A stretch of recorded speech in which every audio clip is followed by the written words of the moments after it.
you know, when you come into pre-season now in the next probably a couple of weeks, months, what's the first thing you'll be doing with the team whenever they come into the gym? Well, usually, as I said, our squad, depending on how many new players that come into it, we would have a good grip on, you know, where guys are at off the back of one season to the next. We'd keep a close eye on club championship on maybe injury fronts and stuff like that, and we'd keep a constant contact on maybe their strength routines and stuff.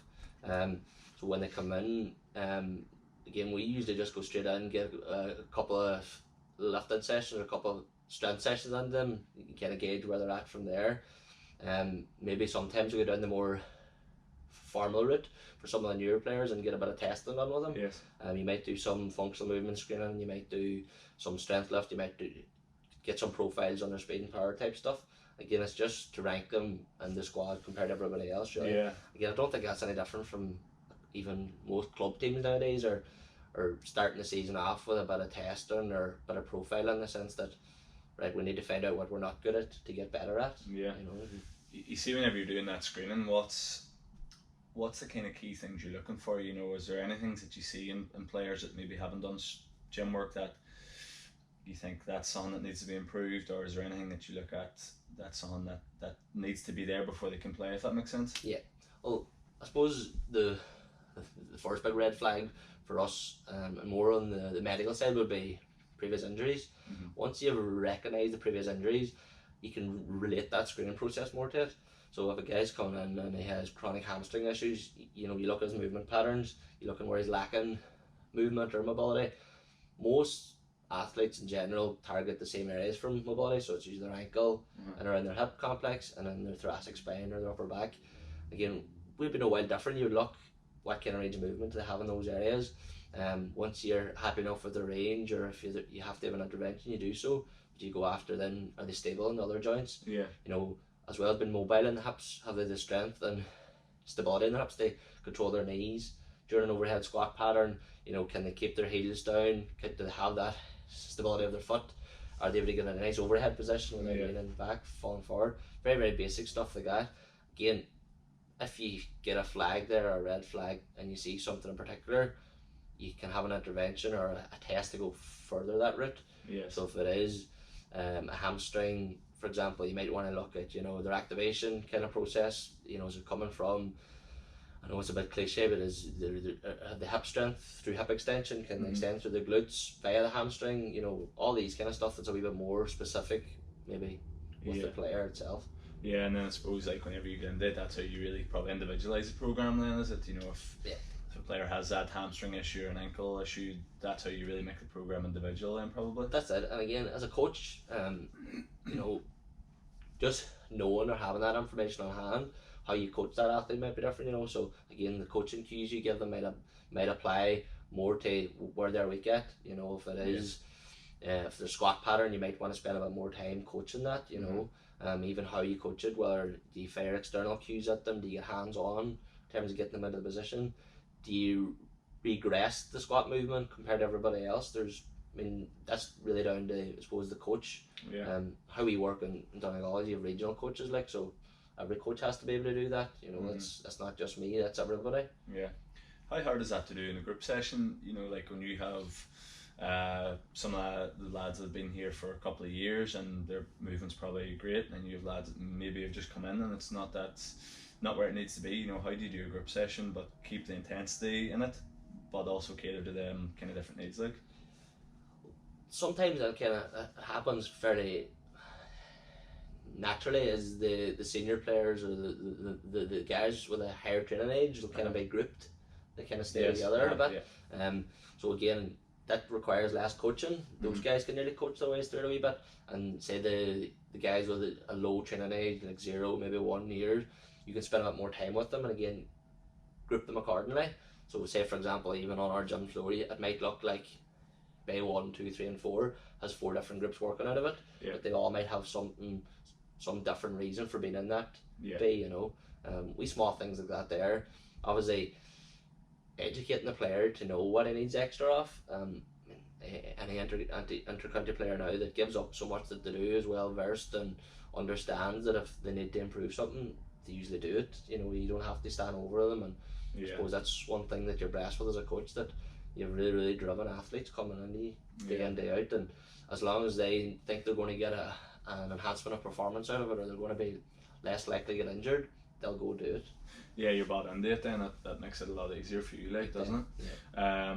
And then, like, whenever you're doing those group sessions, how does that work logistically? Have you got, like, do you have so many lads doing work on the rigs, will there be lads on dumbbells, or is it just going through kind of set like circuits or programs? You know, why does the group session work? Again, it probably depends. I know it's a wild strange answer, but it does depend. Depends on the time of the season, what type of session it is.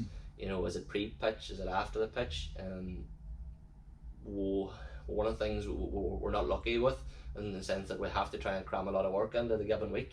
For given they're amateur athletes, is, you know, you might do a double session. So if we're coming off the pitch and doing a bit of gym work, we tend to go with a more circuit format. Guys are coming warm, keep them warm, just keep them moving through it and get the work into them. Make their high days a high and give them a day off, or, you know, a low day thereafter.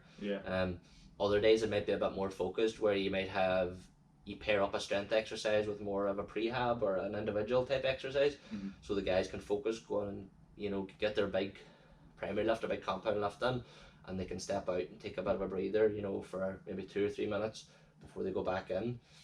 You could get the group rotating through that way, and once that group's done with their primaries, they can move on, get some accessory work done, and then just keep that kind of a flow going as well. I mean, that's just one of 2 methods. Again, it completely depends. We don't always have the gym session here in our facility.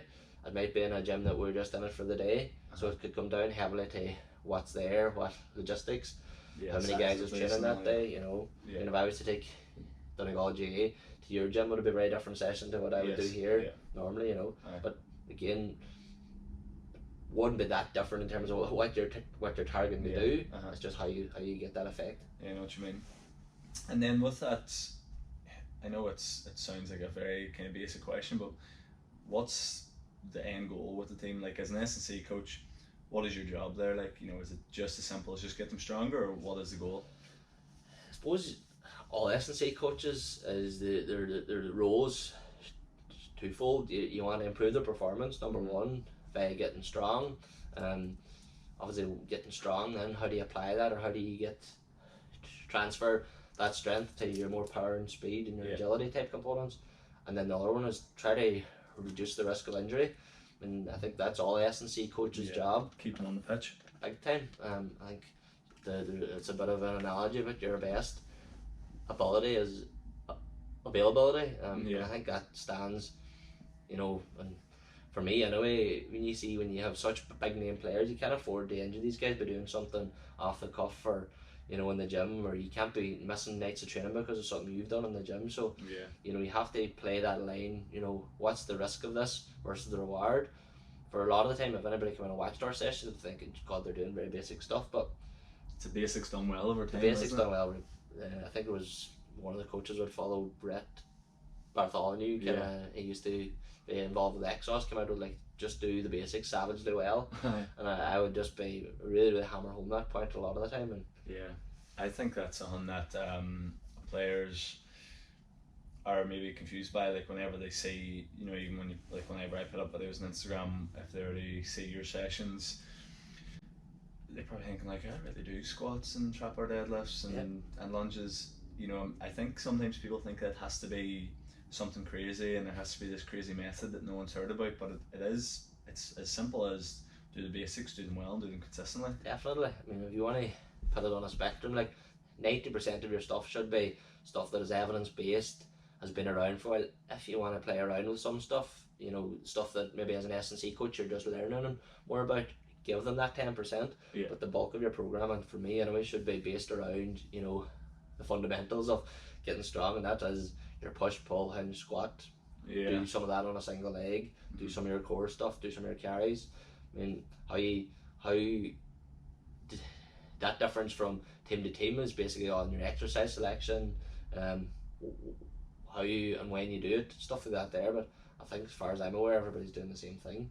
Yeah, I think so. Like, I think so. There's just doing these slight variations, but there isn't probably. I would imagine at that top county level, most of the sessions look pretty identical. Like, you know, if you look at, I mean, we're as close to as professional sport as you can get without going pro, and you know, I've spent a bit of time with a couple of pro teams. Last September I was down in Leinster Rugby, and you know, bar resources and everything else, and obviously the guys are at a higher training age. Yeah. But like, it's very, very encouraging to go down and spend some time with those kind of teams and see, you know, that you are trying to do those things, you know, and you're trying to put the same protocols in place in terms of maybe when they come in, and you know, asking them how are they good to go, and if you have to regress sessions based on, you know, some screening type stuff, that's what you're trying to do. You know, there's definitely no magic bullets out there, and you go on YouTube and look up any of the pro teams, and you know, you're never too far off it. No, and I think now as well, the fact that you can go down and chat to them teams, and that there's so much information out there, the standard of that strength condition is only going to improve over the next few while. Whereas, you know, maybe in years before, people didn't know the information wasn't as available, and there was a lot of maybe stupid things done, they put it politely, you know, whereas now people know you don't have to do anything crazy, you just do the basics and do them well, like. Definitely. I mean, again, I'd say most S&C coaches will learn this at some point in terms of, I've learned it the last couple of years. There's guys coming out of college, I think I've said this here, there's guys coming out of college now that I'm coaching with S&C qualifications. There's guys with masters, and you know, they're coming to you, and you just can't bluff anybody anymore, you know. They're sending you more links than anything, you know, they're coming across a link on Twitter and they're sending you this and saying, are we doing this or are we not doing it, you know. They're constantly challenging you, and that, I suppose, for me as an SC coach, can only make you better and make you more in tune with what the players want, not so much as what they need. But you know, if some guys is coming to you with more speed stuff, you know, are they inclined to think maybe they want a bit more of this stuff, or you know, and I'd say most S&C coaches will at this level, you know, with the players that have under them, is going to experience that at some point. I think it's an important point for any coaches out there too, is that like you have to have a why behind everything you do. You know, so if you go into the gym and you go, we're going to do such and such, and someone goes why and you haven't got an answer, you lose so much credibility in that. Big time. You know, you have to have a why behind everything, don't you? Like. Oh, definitely.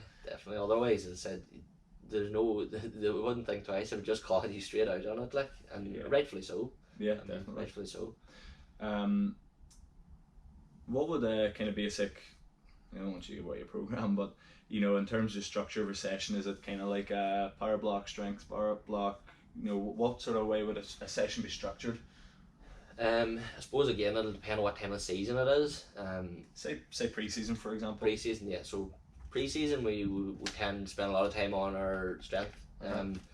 Again, depending on the training age of the athlete. Some guys might do more maximal strength. Other guys will do strength plus a bit of hypertrophy. Yeah. But again, it would come down more to the individual what they need. I'd be a big fan, and again I would have picked this up at Leinster Rugby, of getting guys relatively strong. So you're not concerned about absolutes. You're just really getting guys strong compared to their body weight. Obviously, maybe a goal for that guy is to increase his body weight, so you want to get him stronger at the same time. But I suppose we wouldn't really focus much more in pre-season other than that there. Maybe some sort of conditioning element to it as well, you know, a wee bit of endurance type stuff.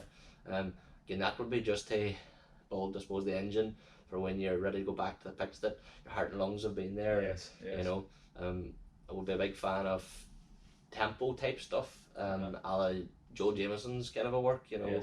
He would have found that, you know, 2 down, 2 up type tempo, or a 2 concentric, eccentric tempo has huge gains in your cardiovascular output, you know, so stuff like that, maybe on your big strength lifts as well. Again, it means you can keep the volume, i.e. your sets and reps, but you're still getting time under tension into those muscle groups, so so it's a kind of a unique way as well. So like whenever you're saying 2 down, 2 up, so that would be like if you were doing a deadlift, it would be 2 seconds on the way down, 1 second on the way up, and you do that for kind of multiple reps in. Yeah, exactly. So just adds a wee bit more time into the work and a wee bit more quality, doesn't it? It does, and again, you can still stay within, you know, whatever rep range. Again, if you're looking at a total set of 24 reps for say, like, you know, you could be working still your 4 sets of 6, or if you want to, for lower body, come right down and do 6 sets of 4. It's a real high quality set. Yes. But there's loads of time under tension in there, and again you're still getting that mark of 24 reps, you know. Yeah. Pre-season will be a good enough time to do that, given that, you know, that 2 second eccentric can bring about some soreness and some DOMs, guys. So it's usually a good time to get it in as well, because don't want to be feeling that when they have to combine that when maybe going back to doing some conditioning. And would you ever kind of do any like the caldate stuff where you would maybe do like an eccentric block or an asymmetric block, or is that, do you think, again, just something that's maybe a wee bit too far ahead? Or no, I have used that. I'd probably use it further down the track in the season. Again, given that you want to be able to manage loads of, you know, when around your 80%, so it's a load that you can manage for 6 reps or whatever it is. Again, you want to have that base. If you go straight on at that in pre-season, maybe, you know, those guys just not able to manage that load. Whereas I would use that kind of maybe mid-season heading towards championship, you know, depending on how your league's going again. Every league campaign throws up a different spanner and, you know, a different schedule, so depending on how many weeks you have to work. But I have done that in the past where you've done 2 weeks eccentric, 2 weeks isos, 2 weeks concentric, and that might lead into just an out and out block of power then. You know, it gives you a good base for that. You see, back in that kind of the bodyweight work, as in like doing lifts relative to your bodyweight, is there any kind of standards that you work for, whether it be certain lifts that you want to do per bodyweight or anything like that? Again, we would make them relative to bodyweight. So I suppose I can give you an example for upper body is, you know, for guys to be strong enough that we feel are strong enough, we like to maybe from the bench 1.3 times their body weight. On their chin up, then you might want them to go 1.5 times their body weight. You know, so that obviously as a chin up with an external load. That would be just some of it. Again, there's loads of research out there, and you can kind of create your own bands, depending on what lifts you use, depending on what level of athlete. Obviously, if you're working with underage guys or academy type players, their bands are going to be slightly you know, lower. Whereas if they come into senior, we just see the bigger and stronger guys has that level, and you can kind of use that as a baseline. We need to try and get boys to this level. Once they're there, I mean, it might take guys a couple of seasons to get there. Not necessarily going to happen overnight or over a couple of weeks, but as long as you have a target, or you're chasing that target, just means then that the guys that are already there, they have a slightly different focus. You know, you're pretty confident that they can be doing a bit more of the power type stuff, given that they have a good strength base there. Whereas the guys that aren't maximally strong yet, or don't have that strength level there, you just have to keep trying going after that wee bit at a time.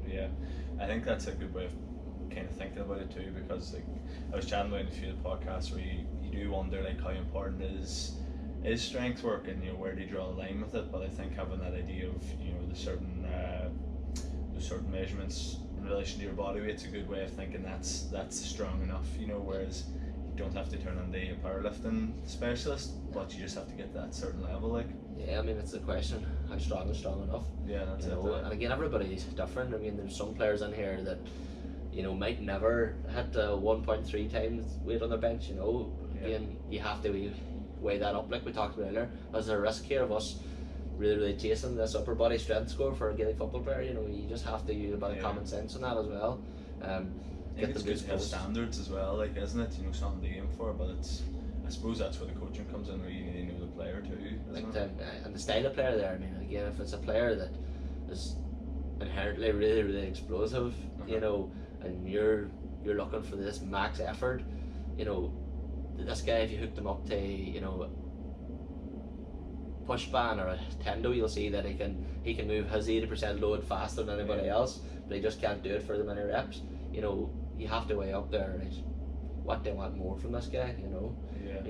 And every team you look at the guys that, you know, that is probably getting away with doing a wee bit less in the gym versus the guys that needs the gym, you know, versus the boys that are just has years of gym done, that you know, they're just naturally stronger looking. Every team will have those. I'm trying to do the math in my head as we talk here, if I'm strong enough for Donegal. I'm not sure. I didn't say they were our standards. Hypothetically, they were standards. Hopefully they're lower and they might be able to. So another part that's sort of, I think, very important is that robustness work, that injury prevention. What's the kind of key things in injury prevention that the players should be looking at, say now over the pre-season? Well, I think this pre-season and season, you know, it's nearly all the same when it comes to being robust.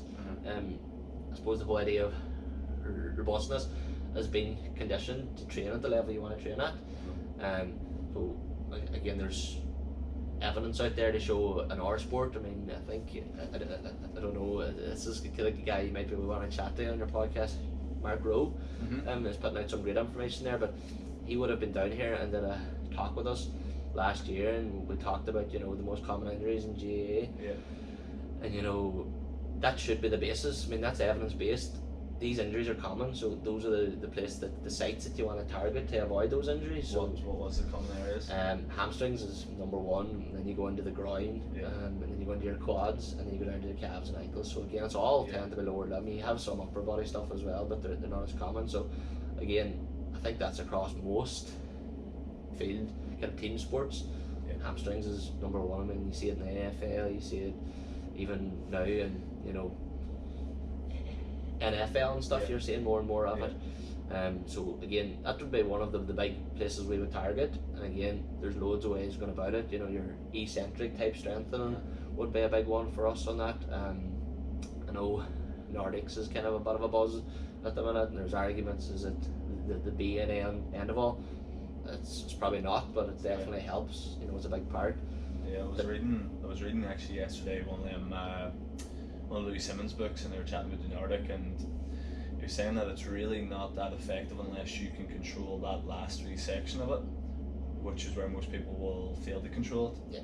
You know, so I think with something like the Nordic, you have to be careful, isn't it? You know, with a lot of these movements, if you're not doing it properly, it doesn't really matter. It's like everything else, really. And to be fair now, our physio would be hard on that stuff when it comes to the prehab, and the robustness would be, you know, it comes down to technique. Say on the Nordic, you want to get your hips into that tilt, or the tilted back posteriorly, hold that position as you fall down. Again, a lot of guys will go into that anterior tilt, ass out kind of a posture, and fall.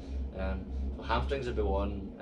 Again, the groin's been a kicking sport, and a high speed running sport can obviously give a wee bit of bother, so you would target that. Again, another good exercise, and well versed and well backed up as the Copenhagen. I know I would have seen on your Instagram, you would have done variations of it, and that's why it's nice. There's a kind of an access point for any level of athlete. You can go in, you do short lever, more of an isometric type stuff, to get real advanced long lever with a hip hitch type stuff. Again, depending on the athlete, depending on what time of the week you do those, is there a lot of fatigue in it? You know, you have to figure out where you do that work.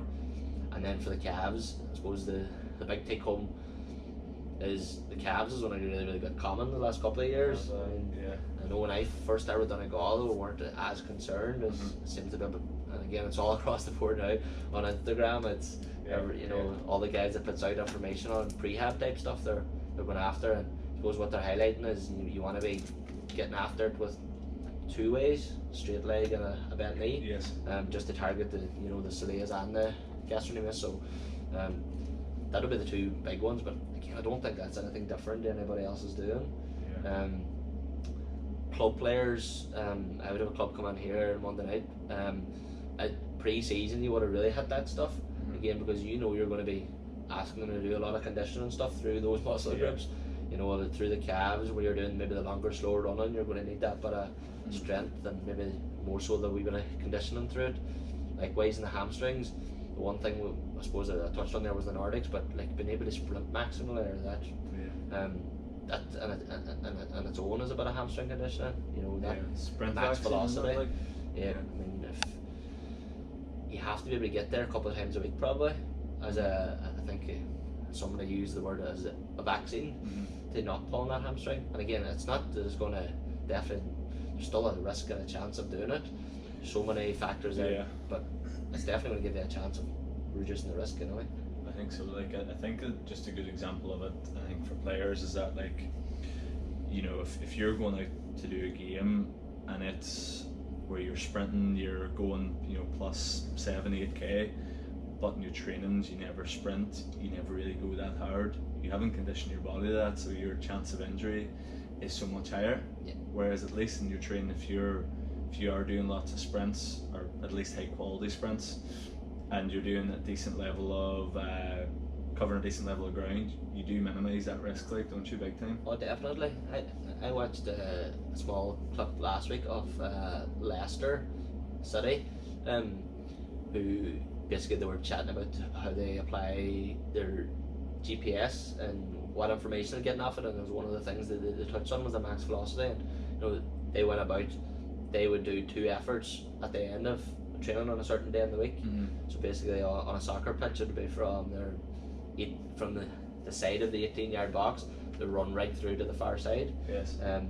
That's at the end of their session. At the end of their session. There's been a few people have kind of like debated that, hasn't there? There is. That should be at the start or the end. Again, I suppose as an injury prevention, it probably, just as you touched on, does it make sense doing that at the end? Yeah. Probably does to a certain degree. I mean, what's stopping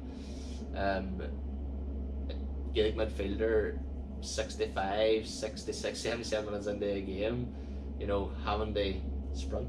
Yeah. You're an extra time, you're at a time of a club game, and you're asked to get from the 45 to the 45 as quick as possible. Right. If you haven't been there before, what's going to happen if you go there?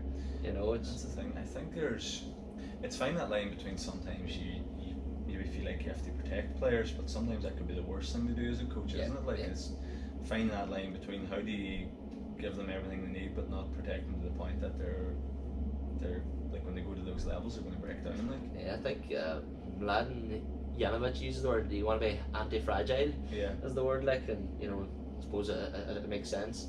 The one thing I suppose with those guys applying the max velocity, those Leicester guys, they were really recording 90% efforts. Again, there was going to be a bit of fatigue there. If you want to have a PB or if you want to go after 100% efforts, probably earlier in the session is going to be when you get freshest. That. As you said, if you have 6 or 7 kilometres in should you really be sprint maximally at the end of the training? Probably not. If you're hitting a personal best at the end, fair dues, like, you've done something right.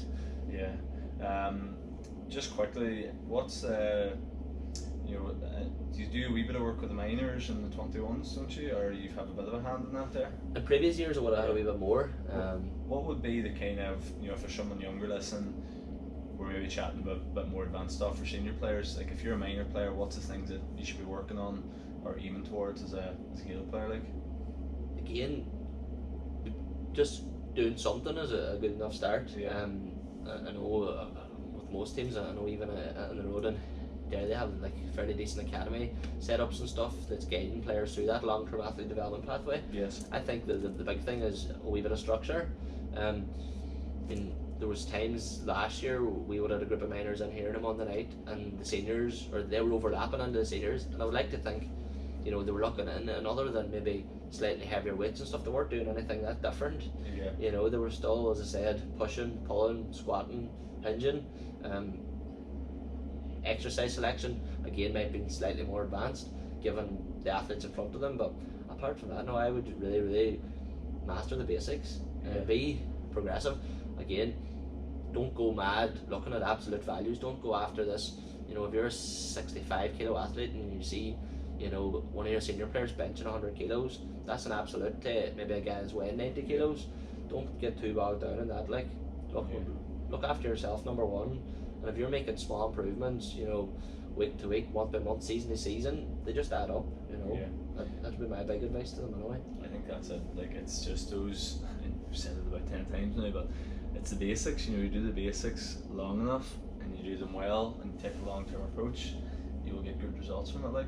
Yeah, and I think that's we've had a few of the players come through. I would have had them from a minor grade, and again, I think that the size and that comes with these players is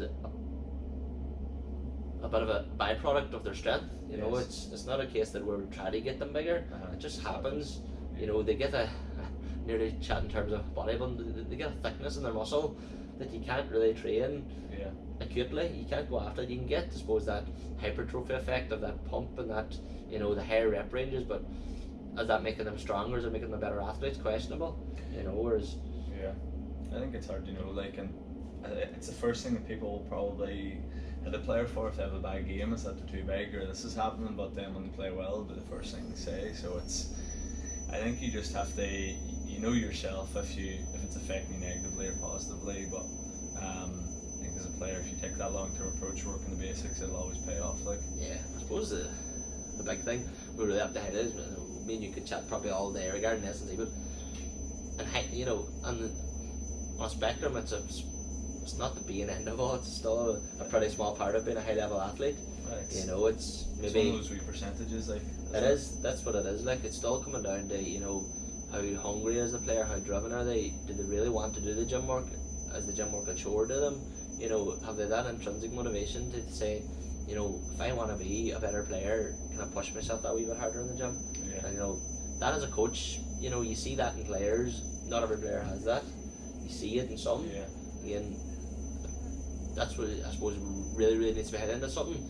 I would have learned, having lost Ulster finals and stuff, and you read the tabloids about the team being unfit or they're tired, and you're like, we didn't do anything different this year to that year, and you just have to think, like, there's so many different factors that affects a game other than that, like. Big time, like. Big time. I think that's the first thing. When a team loses, it always comes down to fitness or something like that. But that is technically what the other team is trying to do. Is they're trying to draw you out and make you work harder. Yeah, exactly. Go after your weaknesses or whatever it may be. I would joke, like, there's a couple of players, like, when you get in touch with them now in a couple of weeks about getting back to the gym, like, sure, the weights is not going to kick the ball over the bar. This thing, but that's not what it's about. I mean, I had this conversation with the club team at the start of the year. I said, we're not, we know it's not going to kick the ball over the bar. That's what the coaches is there for. But it's going to give you a chance to kick the ball over the bar in terms of being able to train and play at that level. That's it. Like, I sometimes get I do the Q&A's on Sundays on Instagram, and like, you always get told once, like, well, can't kick a weight over the bar. And you're like, fair enough. I get that, but like, what's keeping you on the pitch? And what's making you perform that wee bit better? And it's the same as like when we were at Mark's last week for the recovery, and then next week in the podcast Connor Niels does a nutritionist. It's all wee small percentages, but wee small percentages add up into big gains. Like, that's the one. Like, and if you see somebody who's applying all those, like, and the chances is it's one of the top guys, or it's the guys getting the rewards out of it. It's you'll literally only get out what you ever put into it. That's it. Yeah, I think if you have ambitions within football to go anywhere with it, you have to take the approach that you are an athlete and professional athlete, and if you're not doing the work that other people are, you can expect to get the same results. Well, that's it. Like, again, as I've already said earlier in the podcast, you're as close to professional. I mean, the conversations I had with, again, looking up one of the guys in Leinster as a close friend of mine, like, would have been in college with me and your brother Mark. Yeah. The big thing that you'd be jealous of is just them being able to do it under a bit more time, and when it comes to recovery and stuff, and everyone in the one space and all. It makes applying everything that wee bit easier for the athlete itself, but they're still doing the same as we're doing. Do you know what probably the toughest thing is, I'm sure, for yourself and any S&C coaches within Ireland? You could be putting your lads, say, in the club through this programme, or you could be putting some of the Donegal boys through it, but then maybe tomorrow night they go down and they are playing a soccer match. Maybe they're going next day and they go and decide to do a CrossFit session, next day they're going doing something else. Yeah. Whereas when you're a professional setup, you know exactly what the players are doing, so you can program it properly, whereas it's so hard for a Gael coach to be able to, especially in the club, to be able to manage that load, because you have no idea what people are doing. Club level's a nightmare, to be honest. It's, never mind their activities in the sporting world, it's what they do away from that as well. You could have, if you have a game on a Saturday night, what they do on the Sunday, they might go play soccer, but what they do on the Sunday night then, and you expect them back in the gym on a Monday evening, and that's it. It's, again, when I was a younger and naive S&C coach, it used to annoy me. Yeah. That used to annoy me. I was like, geez boys, I'm only looking for an hour in the week, but I'm a wee bit more relaxed about it now. I think I'll give my time and attention to the people who want it.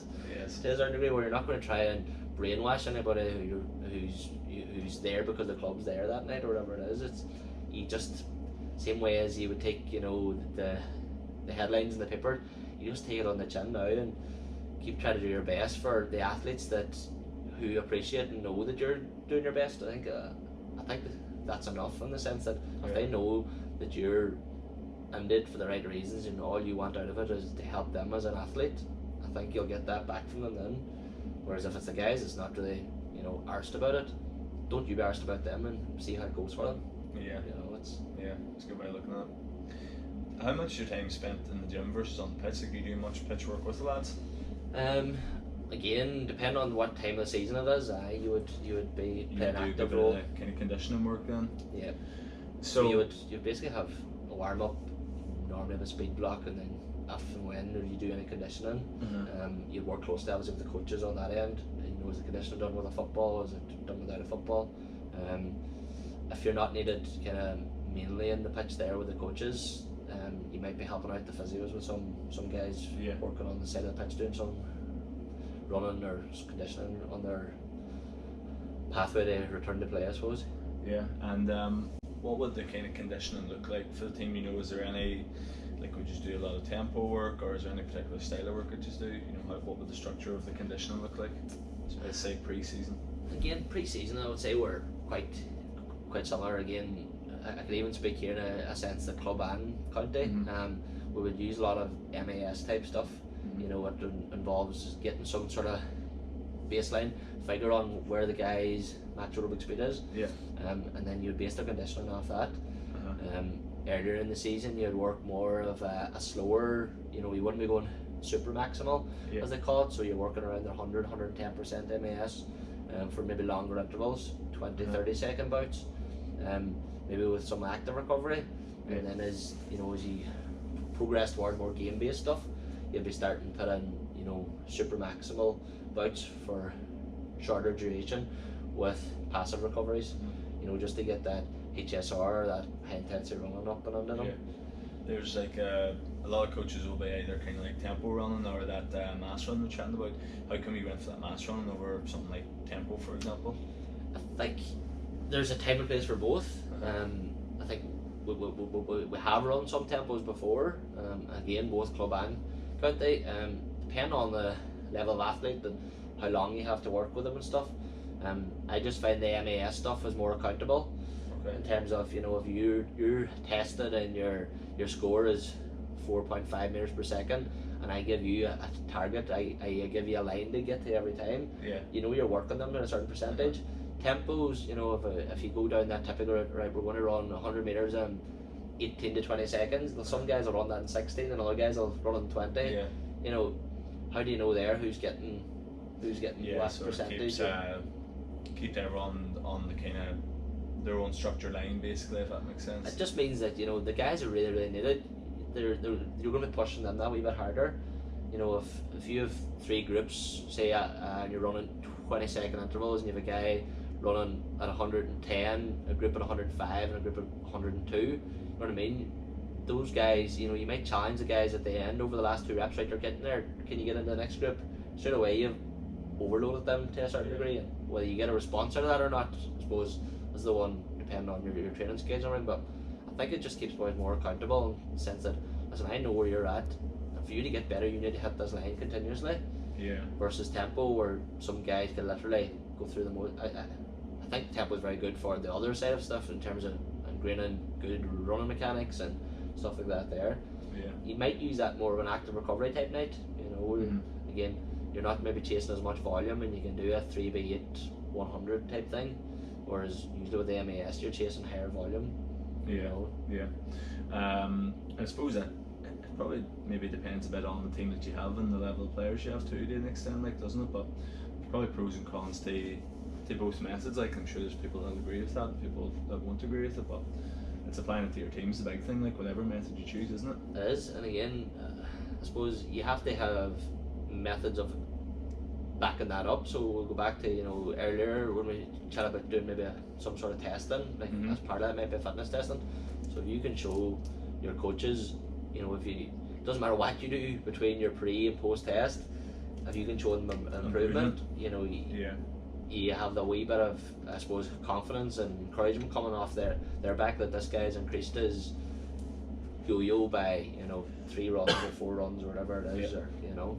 Would you typically do something like a yo-yo test, or is that just a kind of... No, that would be, you'd usually be, it would have been, it's going back now as far as my research project in college. It would have been, that was part of my research project. I was looking at the relationship between repeated sprint ability and aerobic fitness in soccer players. So how I measured the aerobic fitness in a practical sense was the yo-yo AR2. So back then I did loads and loads of reading around it, and I suppose it's kind of stuck with me since. I have sometimes used the one as well, which would look more, I suppose, at fast. You run faster, quicker.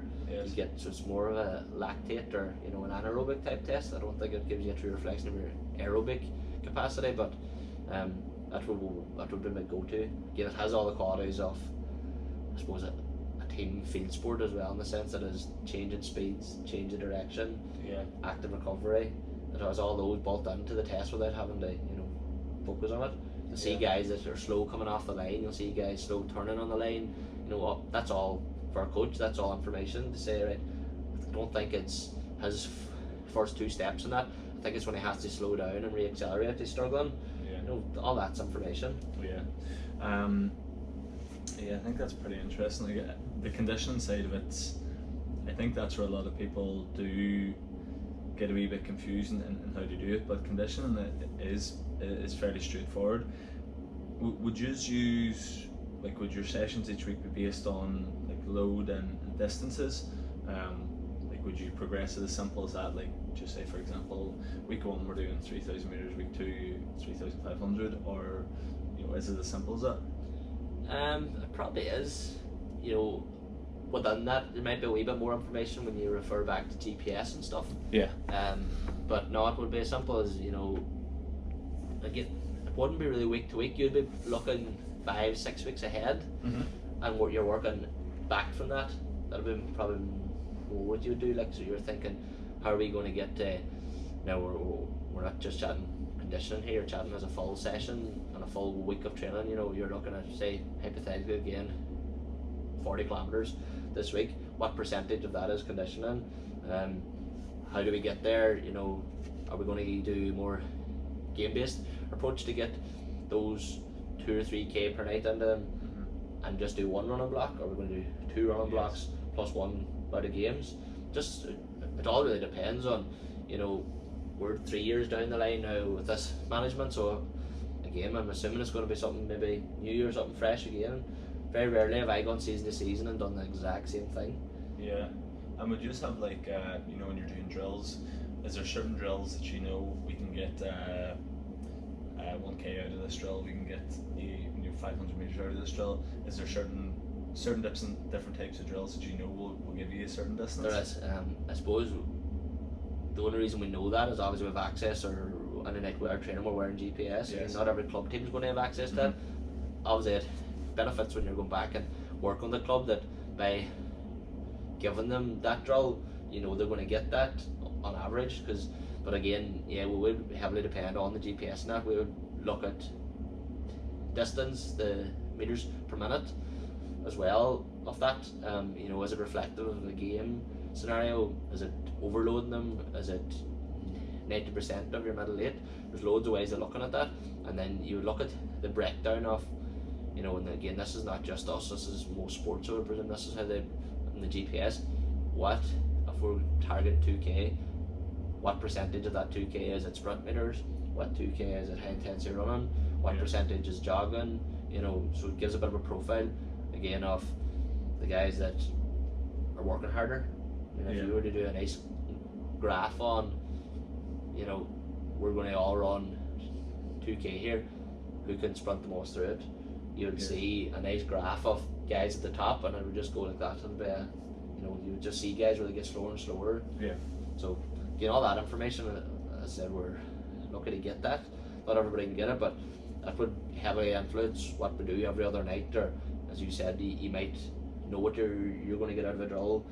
So if we have a slot and we say we have a distance, or we have an intensity we want to get to, you have a drill for it, slot it in. Yeah, I think that's good to kind of show and let people understand, like, that's how top sessions are done, and that like every drill has a purpose, and there's they have an idea of what the distances are, and I think that's really the difference. But I think hopefully club sessions, like, you don't necessarily need to have a GPS to do that. I think just with every drill that you do, have a kind of reason why, like we chatted before, what you're doing it. Don't just do it just to rec players, like have that kind of reason behind it, whether it be maybe a bit of aerobic development, whether it be maybe more skill development, but that really makes a difference, I think, overall. Huge difference, like, for, like, as you said, we'll go back to the players with the clubs. Like, I think even yourself now, I know you were involved at inter-county coaching and stuff, but a lot of players is going out and getting their GPS devices now, or you know, they have their watches or whatever it is, and they're recording those type of metrics. Like there's.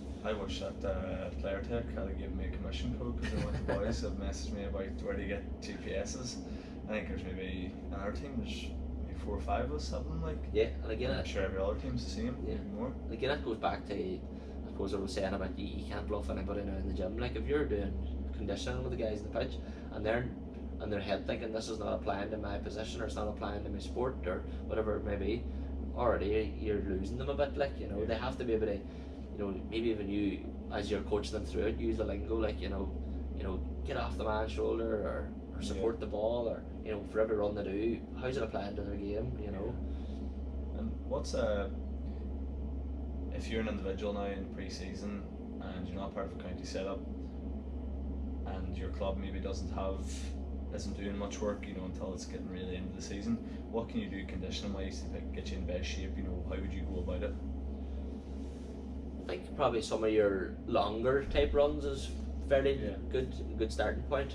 What it does is gives you that base, or gives you that volume in your legs. Again, if you're going to go out and go to team training now and you have to do 6-7 kilometers on the first night, your best way is to inch your way towards doing, you know, 3k, 4k, 5k.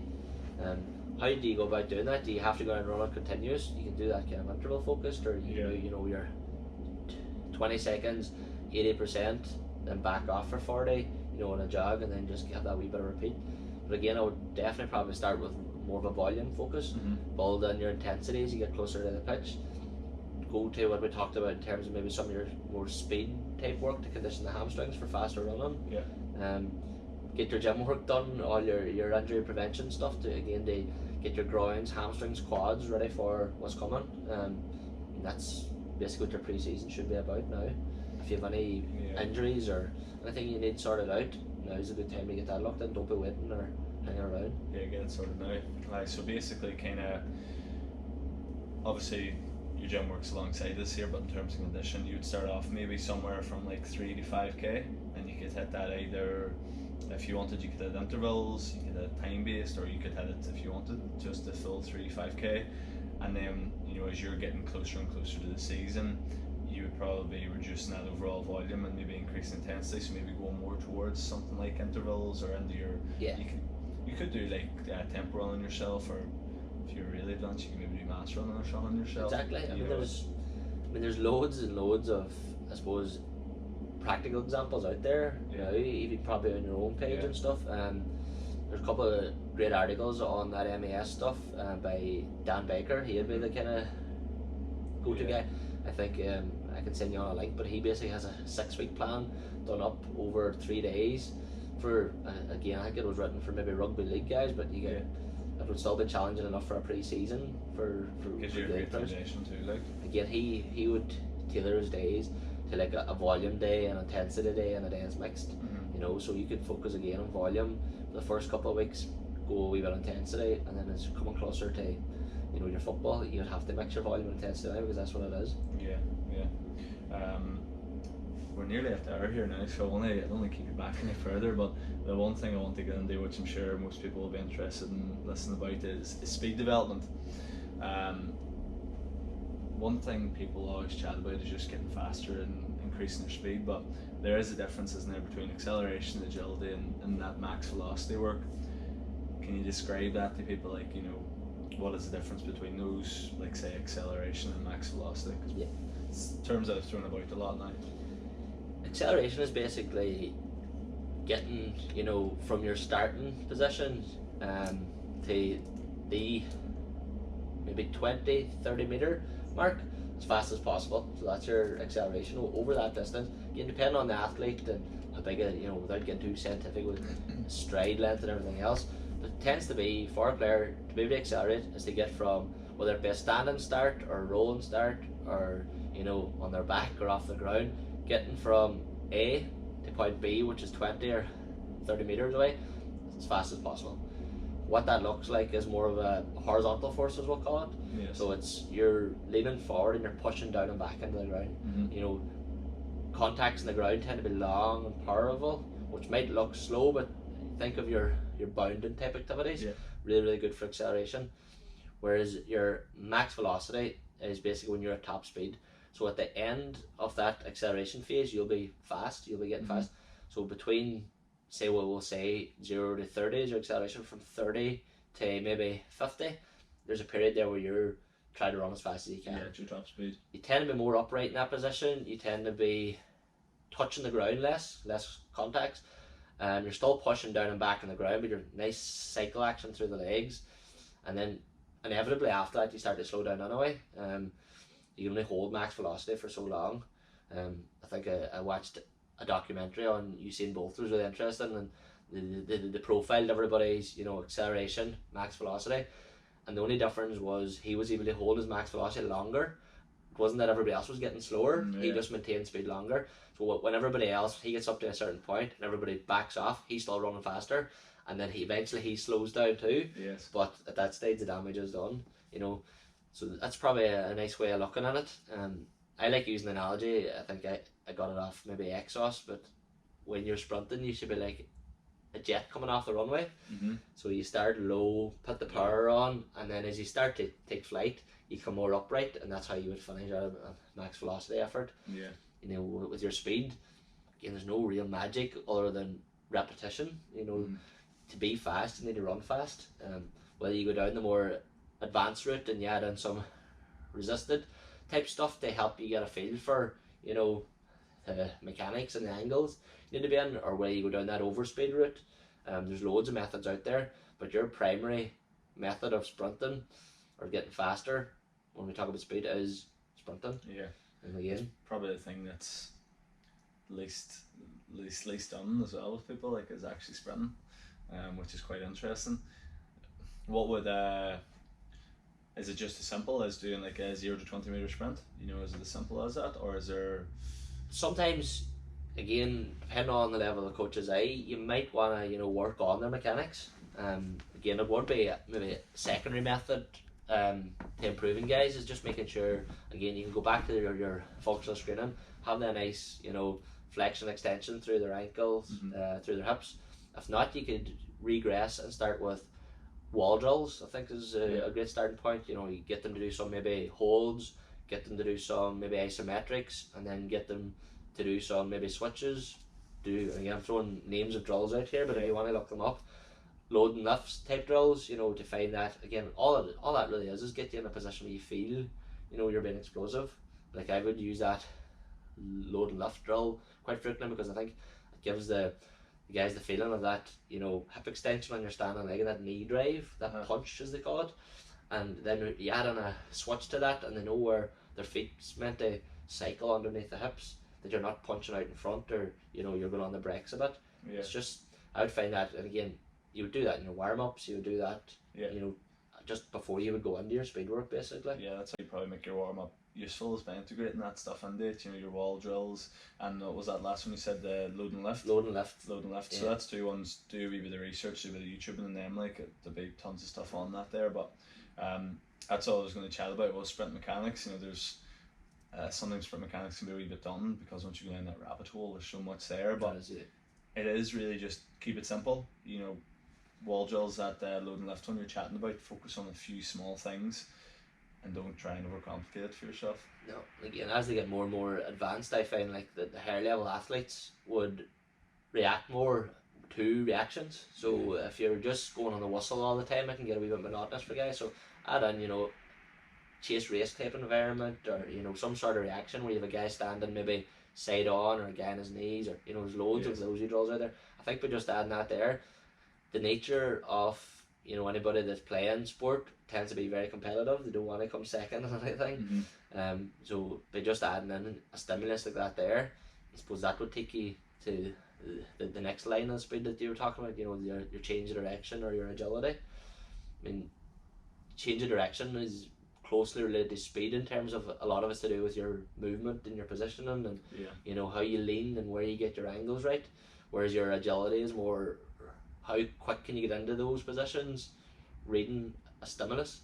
So an agile player is somebody who reads the game well. Chances is, if I know he's going there and he changes the direction the last minute. How quick can I change? How quick can I apply that change of direction force?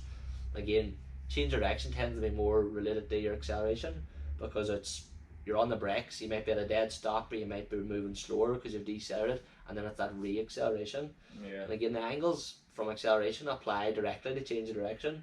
You want to have what they call a positive shin angle. You want your shin kind of in line with your upper torso, leaning to where you want to go. That might be utilised with more of a medial cut or a crossover step, or again, these fancy words for getting from A to B as quick as possible. That's what it is. I think most coaches will think about agility and just it's just typical. Will be a club session. Will be like you run from this cone to that cone and maybe a wee lateral in it. And it's good for change of direction, but you're missing a really large part. Like, what's probably mad is that you would probably be more useful playing a game of tag for agility than you would be by doing that drill. But definitely, people just overcomplicate, and because you see certain boys do it on YouTube and stuff, you'd be surprised how simple agility drills and stuff can be. When you break it down to what actually is it that you're doing. And again, like, if you think how you test it. Agility now, we're kind of moving on. They used to use a Illinois agility test. Even in the NFL combine, I think they still use pro agility, which is a 5.050 or something like that, or a 5.10.5.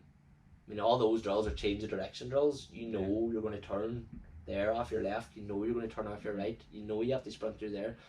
I think the RAT kind of test is out there now, so it's that reactive agility test. So you might you sprint hard, like you accelerate hard for 10 meters, and then there's a stimulus in front of you and you move left or right to go through a gate.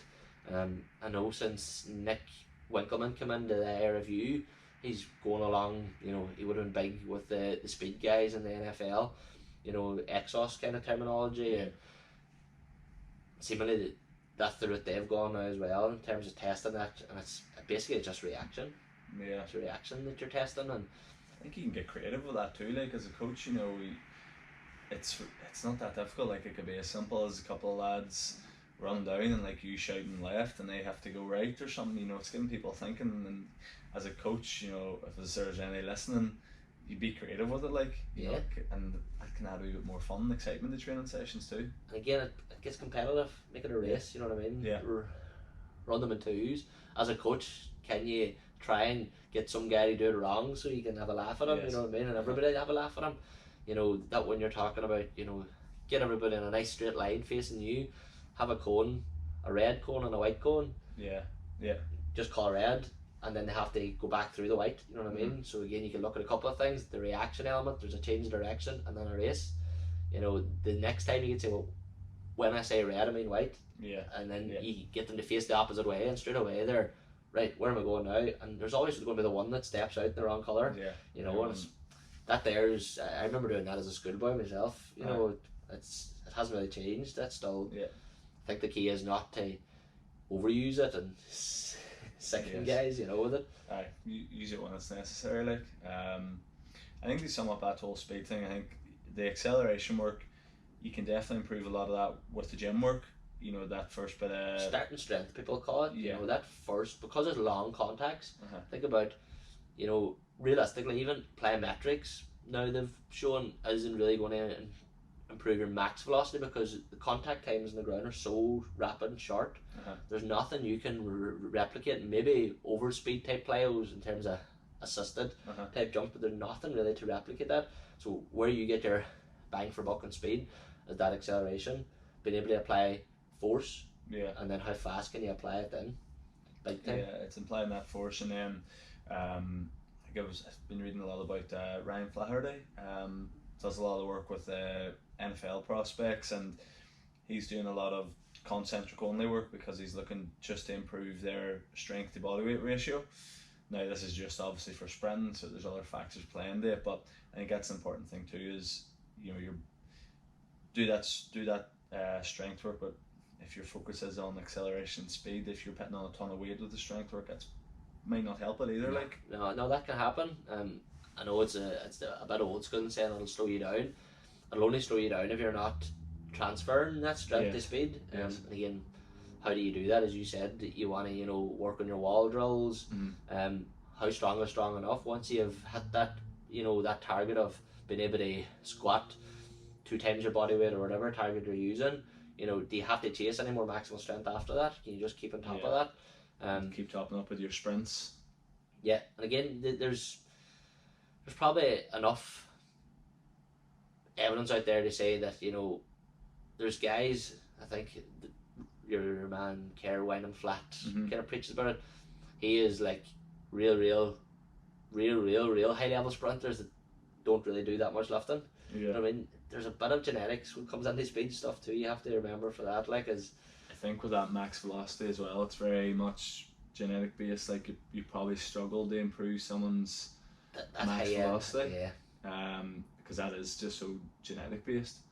But the acceleration, which is really where all Gaelic players live, is 0 to 20 meters. Yeah. You can make a lot of improvements in the gym and through doing those accelerations out in the pitch, so that you can definitely do a lot to improve that anyway, I think.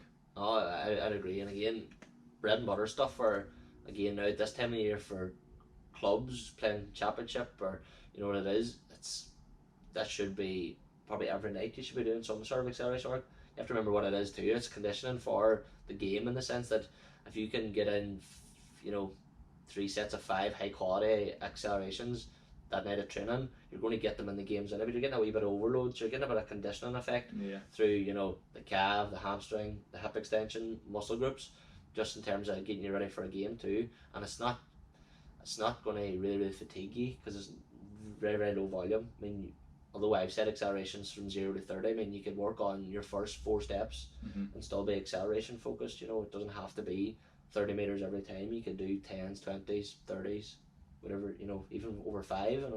Some people would test acceleration over 5, which is for some guys a couple of steps out.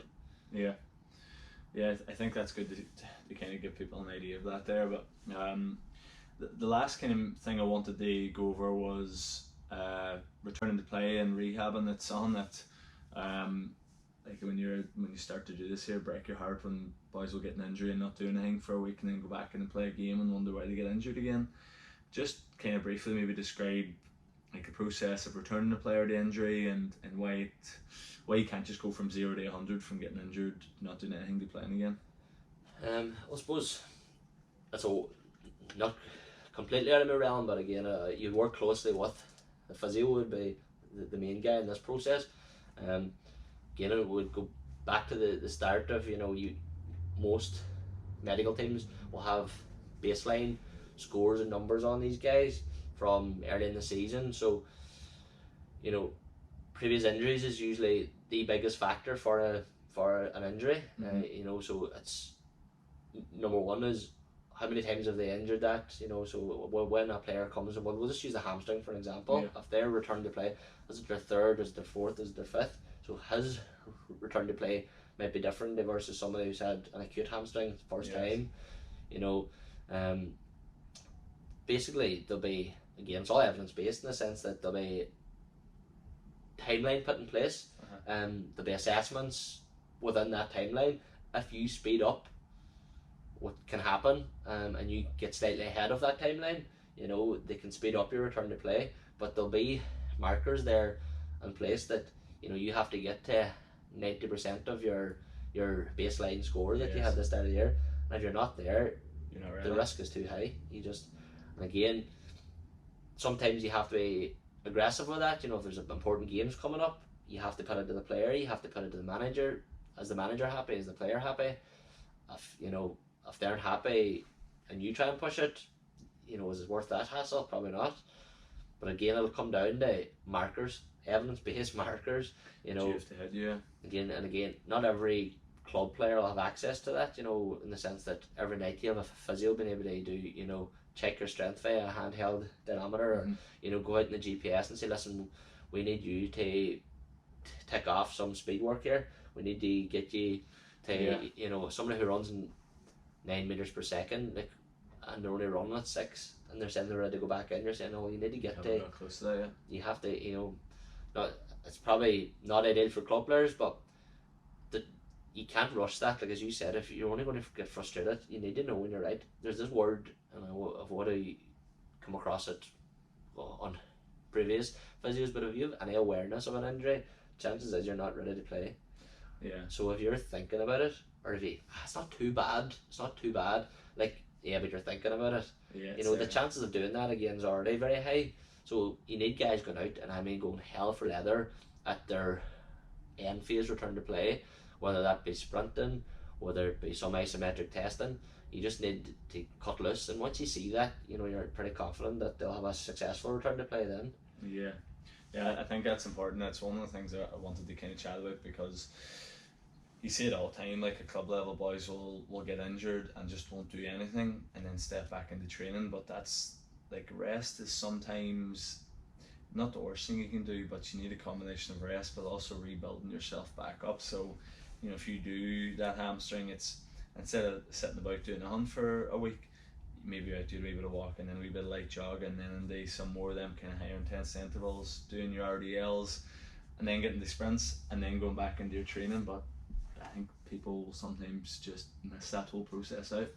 They do, and again, it's more of an education thing there, in terms of, like, you know, it's a wee bit old school to say, I'll be alright in 10 days, or I'll give it 2 weeks and I'll be back, you know. Most high performance physios now are aggressive on the rehab end, in the sense that, you know, you can work up to 3 out of 10 pain on day 2 or day 3 of a muscle tear now, you know, where they're actually, you know, if it's a hamstring, they'll go straight into lengthening exercises. You know, there's the Ascling protocol out there. I don't know if anybody wants to look it up, but it's kind of came out of I think maybe the asymmetric group. But again, that'll give you a full timeline or a full protocol that you need to tick off before you be ready. Okay. What was it called again? Ascling. Ascling. Yeah. So ASKLING. I think.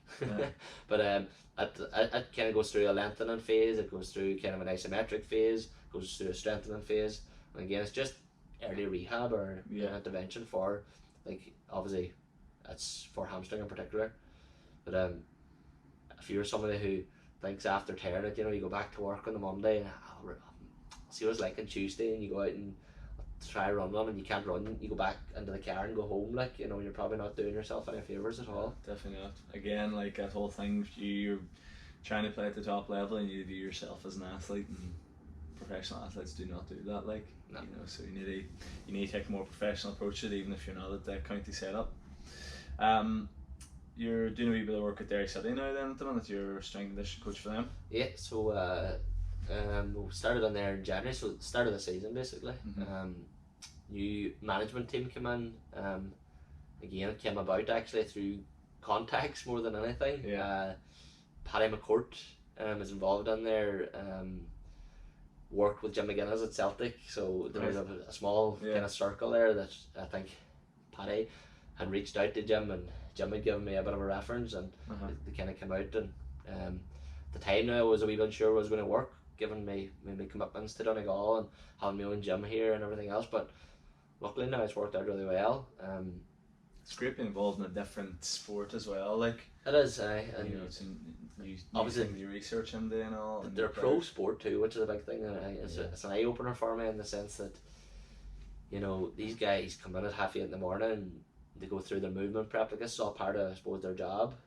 This is what they're getting paid to do. They come in, they go through their movement prep. It's no different to what we encourage your amateur or club or county athletes do, and they get ready for, they might do a bit of lifting, and then they get ready for their pitch. They go out and do their pitch, and suppose where I'd be envious of them as pros is they have the rest of that day, you know, for recovery and sleep. Yeah, a lot of guys would go back and get a nap, you know. Would that be most days for them, like? Yeah, they would normally say on a typical week they would, you know, they have a game on a Friday, so you kind of work around that. So they have a Friday game. They would have the Saturday off, recovery day kind of on a Sunday. Monday would be game day +3, so that'll be a what we call a worker. So that would tend to be a double, in the sense that they would do probably their heavy lifting that day, post pitch. Tuesday they would get off, having done the double. Wednesday then they would be, you know, working towards a Friday game. You'd be -2 there, so you would get a wee bit of power work done in the gym pre-pitch. Guys go to the pitch, and then Thursday would just be, you know, set pieces and you know, fairly light, and then they would meet up and play on a Friday. Do they have a gym, or are they working out of a place just? We have our own high performance unit. Small version of this basically. So downstairs you have a gym.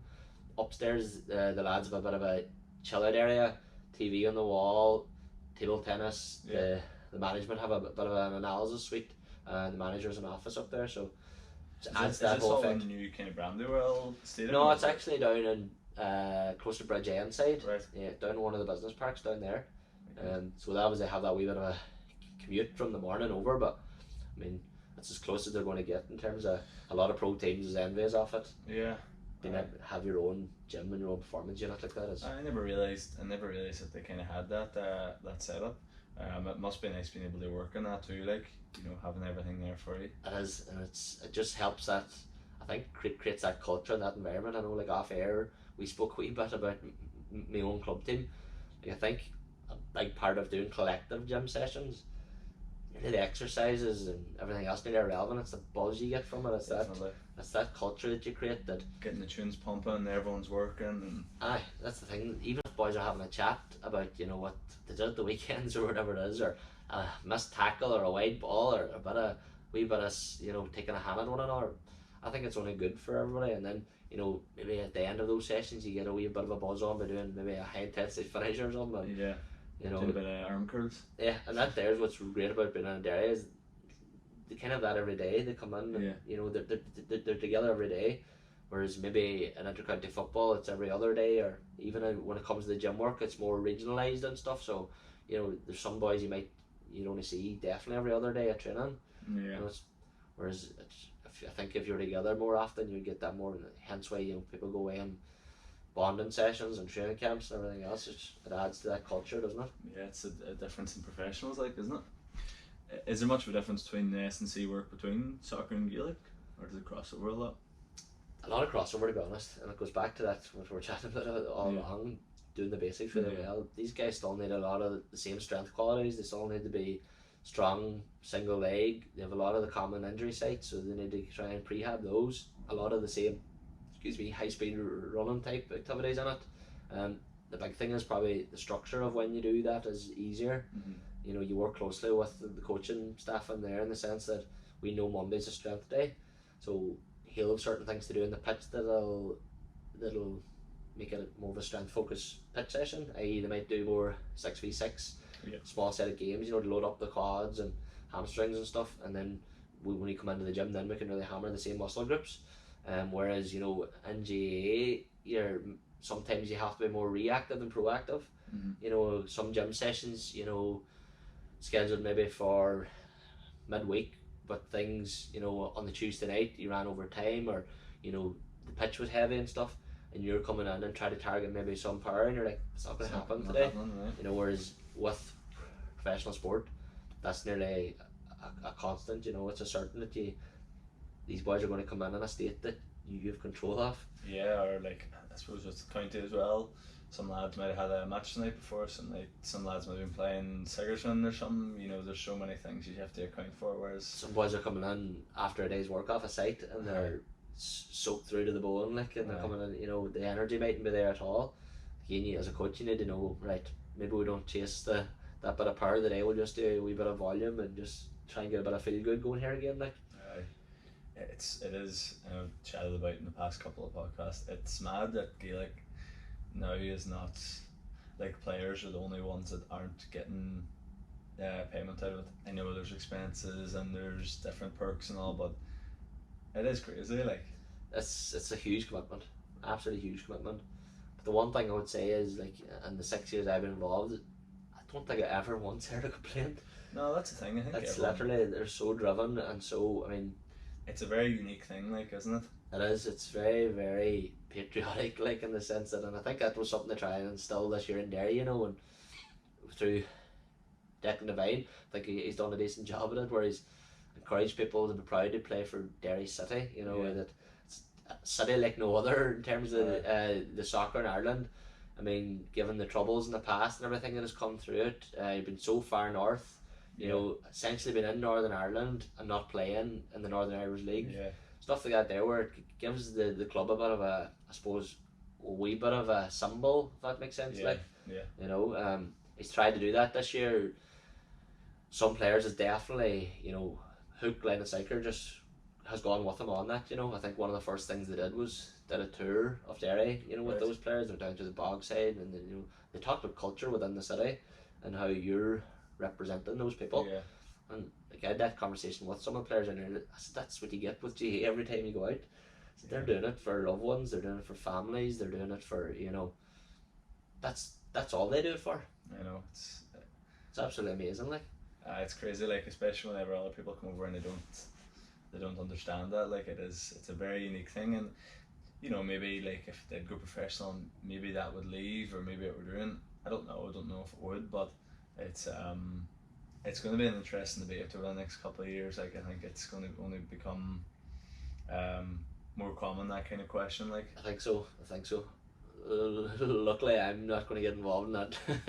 As I said, I don't think the players are speaking openly about it anyway. I think, again, when it comes to the business end of the year, and again, I've been very lucky. I've been a part of big days with Donegal. I suppose there's that incentive there. You know, get back to an Ulster final, and by God, like, after you won an Ulster final, the couple of days you have after, they're just like they're memories that you'll have for the rest of your life. They're absolutely amazing times. Like, and sometimes, you know, you think if the players thought they were going to get that every year, hey, they would do it, no problem. It's something else, like whenever there's, you know, that packed out Ulster final or Croke Park on All Ireland semi-final, final day. You know, you could be professional, I suppose, playing for an Irish soccer team, but you'll never get that level of attendance and that feeling throughout the whole concert. Like, it's something completely different. So unique, like, it's so unique. And I think, like, you know, when you, I think I made a picture up on my Instagram or something, like, but it's one of the things for me, like, going back to Donegal town after winning the thing and having the cups up in front of you, like, and at this stage you have a couple of beers now on you and you're just taking it all on, but you're looking out, like, and this is a Sunday night, like, at 11 o'clock, and there's infants up in people's arms, and like, you're just like, geez, these people are just, this is really big deal to them, like, you know. And I probably, when I'm outside of that group and outside of that bubble, hopefully I'll be one of those people in the crowd, like, with, you know, my own son.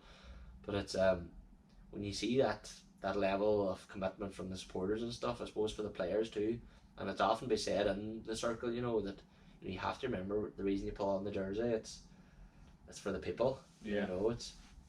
You know, that's it. Like, it's an amazing thing. I think we chat a lot about this here side of it, you know, the strength, conditioning, recovery, all that.